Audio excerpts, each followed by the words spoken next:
What role do you think green hydrogen will play in decarbonizing Africa's energy mix?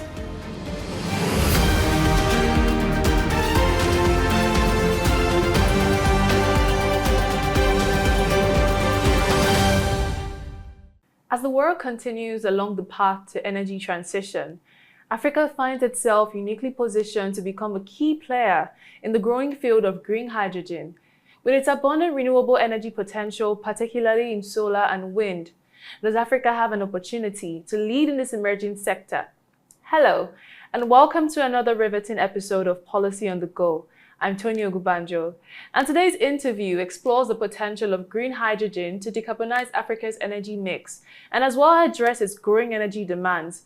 Joining me on the program is an expert in the field, Chigozie Nweke Eze, CEO of Integrated Africa Power and Director, Africa Hydrogen Hub. Thank you so much for joining us on the program, sir.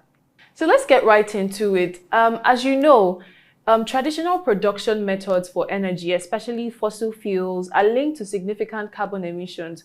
What role do you think green hydrogen would play in decarbonizing Africa's energy mix? Of course, first of all, thank you for having me again.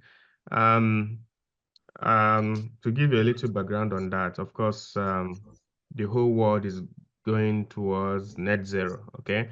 Net zero is a situation whereby the amount of greenhouse gases is reduced or at least equal, and then it's reduced, and then that we're also able to remove the excess from the atmosphere in order to keep our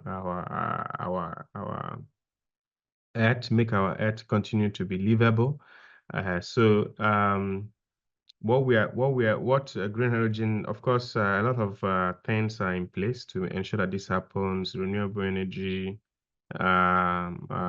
projects, these climate mitigation projects, climate adaptation projects, and the rest. But just in recent times, hydrogen is not a new vector. It has always existed since the 1970s, at least, but it became known again because it became clear that one can also produce, uh, cleaner forms of hydrogen, right? So, which is green hydrogen, blue hydrogen, and the rest. And yeah, that's how hydrogen comes to place again. So hydrogen would play a role in terms of decarbonizing, especially hard to abate sectors. Hard to abate sectors are sectors that are usually difficult to power with renewables. And so you're able to have the option of decarbonizing these particular industries, steel industry, for Yes, instance, sir. aviation industries, large scale transportation industries, and things like this. You're able to decarbonize those sectors using hydrogen.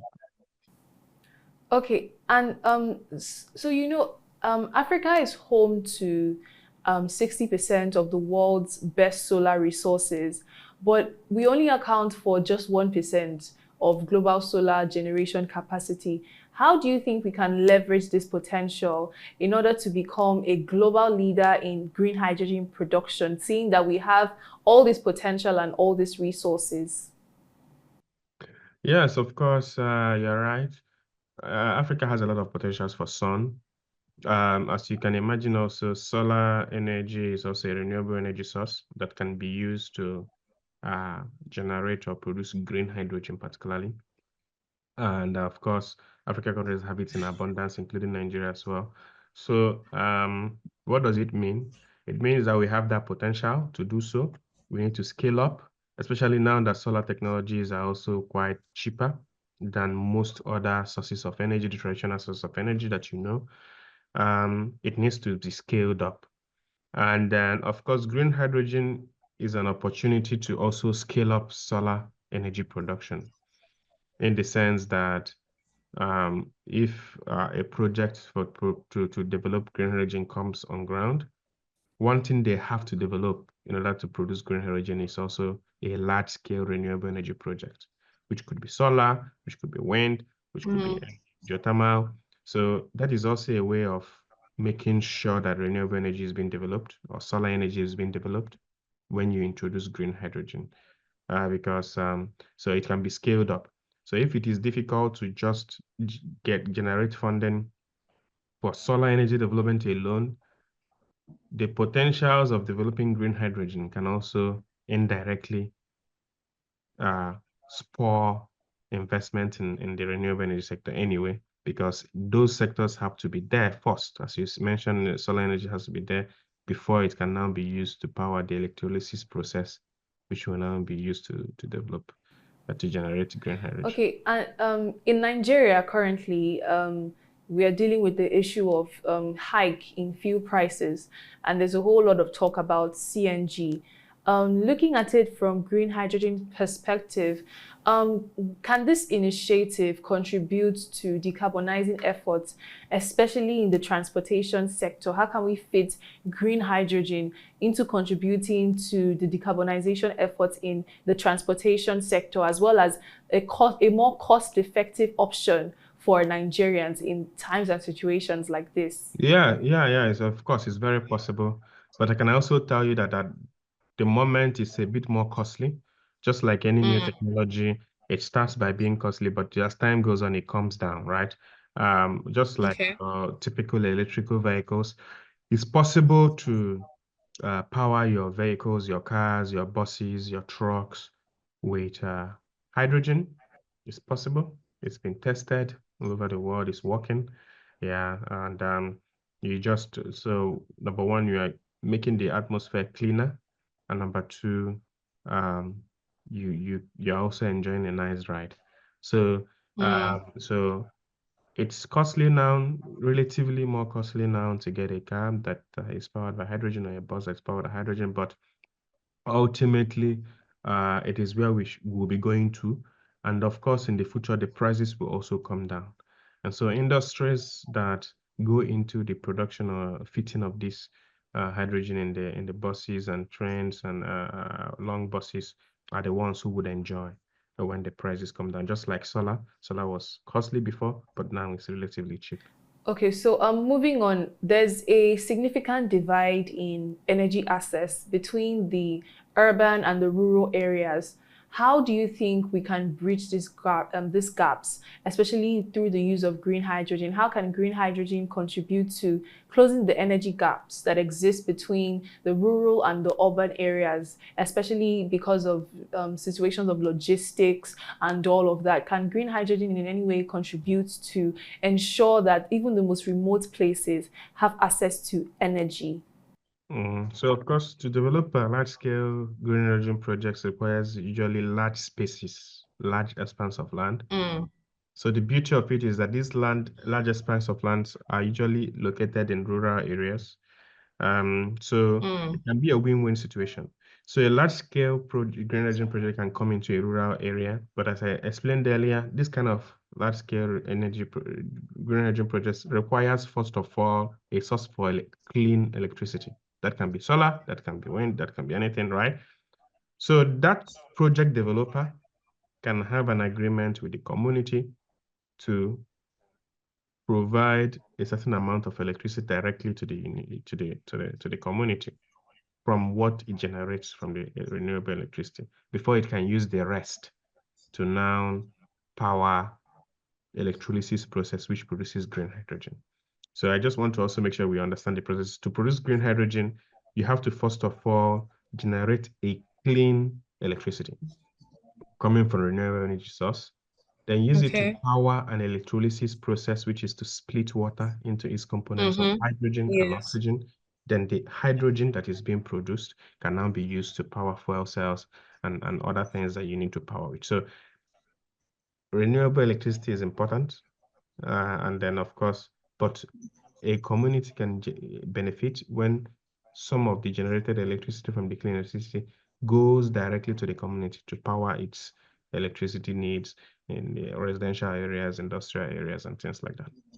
Okay, like you've already mentioned, clean water is essential. You know, you mentioned that water is essential for the production of hydrogen.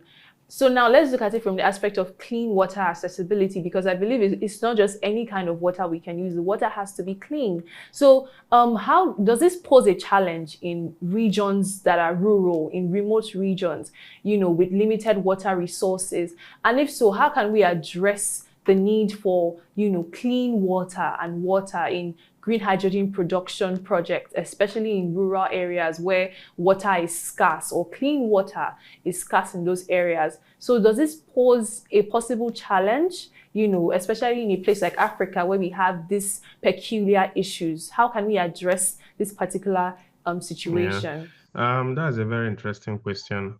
Of course, to produce green hydrogen, you require fresh water, right? So some countries have innovatively also used the production of green hydrogen to ensure that there is fresh water in their region. So, so what these companies or developers of green hydrogen need to do, which we are also one of them anyway, we are one of the developers of green hydrogen in Africa. What we would do or cooperate with a rural community to do who is lacking water is to say, you know what, we need to purify this water anyway to use it to produce our green hydrogen. But when we purify it, we can give you some parts of it to use directly. Okay, we can give the community directly, can open taps and pipe on water to use directly some of the already refreshed water. Okay, fresh water that they can use directly, that while we use the rest. So that's the approach we take. We also make when we get into a community, we make sure that everyone benefits, right, including the company. So that's the way that it can help. Okay. All right. So we'll be taking a short break now. And when we come back, we'll delve more into the major steps that Africa needs to take to position itself in this sector. Please stay with us.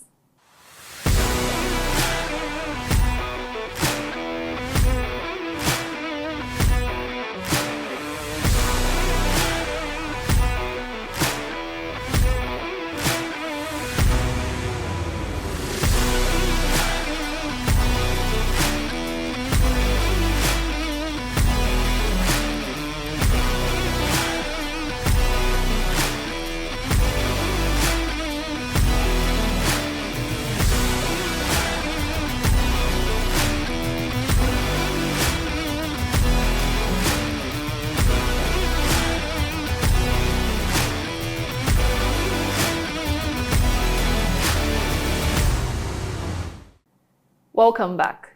So now let's go back into the conversation. Like we have been looking at, now at the point where we would ask the question that what major steps does Africa need to take to position itself as a key player in green hydrogen development? How close can we say the continent is to realizing its potential as a major player in this global market? Are we anywhere making progress? What major things do we need to do differently that we have not been doing in order to close these gaps? And how much progress have we made in this particular sector? Yeah, Africa has all the resources it needs, to get there. We need to also beef up in terms of technologies that is required. That's where we need to ask ourselves the question. And also, the support from the government and also international cooperation. And these things is what needs to come up more in order to match. But if you check only resources alone, Africa is among the leagues of people that could potentially benefit, from this whole green hydrogen revolution, just like also renewable energy revolution. Africa has the resources, but it's always about the technologies, affording the technologies, making sure the skills are there, the right policies, and things like that. So this is something that needs to shift. And green hydrogen is still in its emerging stage. Okay? Yes. This is the right time for Africans to key into it and not to wait until other people have now become market leaders in order to come in. Yes. So that's why we have the Africa Hydrogen Hub, for instance. And what we do in the Africa Hydrogen Hub is to go around, train ministries, companies, offices on how they can key into green hydrogen already and see the benefits, how it can benefit them right now. Okay, that's part of the things we do also at Africa Hydrogen Hub. So this kind of, and also to talk about what is already going on in other African countries. So African countries, for instance, like Namibia, like South Africa, like Egypt, they're already doing quite some things already in green hydrogen. And so other African countries also need to follow suit. Yeah, so just like you just mentioned, we do have the resources to achieve this potential. And you've mentioned that one of the challenges is technical upgrade. So, but aside technical upgrade, which you mentioned, what other major challenges do we face that has stopped us from reaching the potential that we have? With the resources available, like you've said, we do have the resources. So, what exactly has been holding us back? From achieving this potential? What else needs to be addressed in order for us to, meet these issues as regards, the situation of being a global leader in the green hydrogen production? So what other issues are we facing that we need to address, and what solutions can we prefer in order to achieve this in Africa? Yeah, okay. So of course, African countries have other competitive issues as well that they're dealing with. So it's a question of finding innovative ways that you can use one string to one stone to hit two birds. Okay, we're just discussing how can green hydrogen development also help us to achieve energy access and also to achieve water access. Okay, and food security. All of these things in one, right? And while at the same time, the green hydrogen that is produced can also be sold, both locally or internationally, can also be used to decarbonize industries, within the country, and also gain carbon credits. So there are so many ways in which these things can be. So we must think about energy development and green energy development in Africa as an integrated, matrix, which is what we stand for. Our name is Integrated Africa Power. So this is the approach we always take to things. We always try to see how can a solution be integrated into so many other sectors, right? And so that's also the approach that Africa needs to. So that is something that is still lacking. And then again, we also have some limitations regarding budget and financing, which can also be, we need to find out strategies to make sure that you attract more financing from the private sector and also from the public sector as well. Cooperation between other African countries is also very important and necessary. And of course, the policies and regulations needs to be innovative, and they need to also align to make sure that we promote all these sectors. Okay. Yeah, so as you've said, there's a need to scale up in this regard. But one thing that comes with renewables is intermittency. There's a lot of variables that comes with it. How do you think we can balance the intermittency that comes with renewables, in order to ensure that it doesn't, ruin our national grid? How can we balance the variability that comes with renewables like this, with the need to still strengthen the national transmission grid? What can we do to ensure that while we're pushing for this, it doesn't have a ripple effect negatively on the national transmission grids? Okay, so that's a good question. Most renewable energies are variable. And of course, that's the importance of green hydrogen as well. Green hydrogen can be used as a storage element to balance the grid. So you can store energy in green hydrogen, just like you can also store energy in electric batteries or batteries, you can also store energy in green hydrogen. So green hydrogen is also solving that problem already directly. Now, of course, you need to have a stable grid that generates electricity by introducing vectors like green hydrogen, or even like, so green hydrogen is much more preferred in some cases than batteries. Okay, so in line with that question as well, like you have already pointed out, most of our infrastructures they're already underdeveloped. There's a lot of work that needs to be done, technological upgrades and all of that. How do we ensure that the rapid expansion of renewables for green hydrogen does not strain these already underdeveloped infrastructures? What do we need to do differently? What specific upgrades need to be put in place in order to ensure that, as we push for this, it doesn't strain the infrastructures that we're barely managing? Yeah, we can ensure that by planning, of course, to make sure that you take stock of all the infrastructures that are available, and you try to make sure and see the entry points of each of the generations, and to make sure it doesn't burden the existing infrastructure. That's one. Two, we can also think about how to develop new infrastructures as well. There are already new infrastructures that are being planned, but those new infrastructures need to be planned, taking into cognizance of these new technologies that are also coming, making them to be able to accept or integrate these new technologies. So it has to be a cross-stakeholder consultation process, making sure that every single tenant, a sector is involved and everyone is speaking to each other to make sure that everything aligns. Okay. All right. Yes. Thank you so much for that. So before we round up, let's look at it from the aspect of climate change. How do you think that green hydrogen would be able to address the continent's growing energy demands while simultaneously tackling climate change? There's a lot of talk on climate change. There's a lot of effects and results that we're seeing from the changing climate. Can green hydrogen in any way address these issues? Can green hydrogen in any way reduce the effects that we're seeing by, giving us a better alternative for energy demands? How can it address the growing energy demands and still tackle climate change? Yeah, of course, it's through this still integrated framework that I just described, where you try to hit two birds with one stone, right? So you can be addressing climate change at the same time also addressing energy access issues, water access issues, food security issues. Yeah, so that again, we have to also be aware that African countries do not contribute so much to the climate change that is going on now. So, but they will be affected by it. So it makes sense for everyone's hand to be on deck.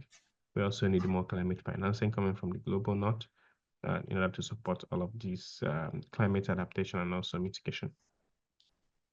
Okay, yes. Well, that's about the questions we have for you on the program today. What final words do you want the viewers to take away from this? Do you have any words of more information, of more enlightenment for us to, take away from this program? Yeah, I think that at this stage, African countries need to invest on learning more about green hydrogen and hydrogen in general, even blue hydrogen. Green hydrogen, as I've explained, comes from renewable energy. Blue hydrogen itself can come from gas. So you just remove the carbon and gas and then, store it or reuse it, and then you have blue hydrogen. So, so we need to come into that process of learning more and more of what hydrogen can contribute to the continent or to each of the countries. We need to come to the place of also collaborating with each other. We need to come to a place also making sure that we see how different sectors' goals can be achieved with one bullet. Okay, so and this is also what we do as Integrated Africa Power. And then also what we also specifically do when it comes to hydrogen and Africa Hydrogen Hub. So we try to make sure that we educate stakeholders, whether businesses or governments. We organize workshops. We also come up with reports. You can also check our website. You can check our LinkedIn pages. You can see some of our reports. And and then of course, we're also currently thinking of doing projects. We are currently planning out a project which we hope that will also come online soon. Okay. Yes. Thank you so much for your time and your input on today's program. We really do appreciate it. You're welcome. Thank you for having me. And that's it on the program today. One thing we must realize is that Africa stands at a pivotal moment in its energy future. And green hydrogen presents an opportunity to not only decarbonize key sectors like power and transportation, but also address the continent's significant energy gaps. By leveraging this potential, Africa can position itself as a global leader in green hydrogen. The decisions made today will have an effect and shape the continent's ability to drive both economic growth and climate action in the years to come. Thank you so much for joining. I'm Tony Ogubanjo. Till next time on Policy on the Go.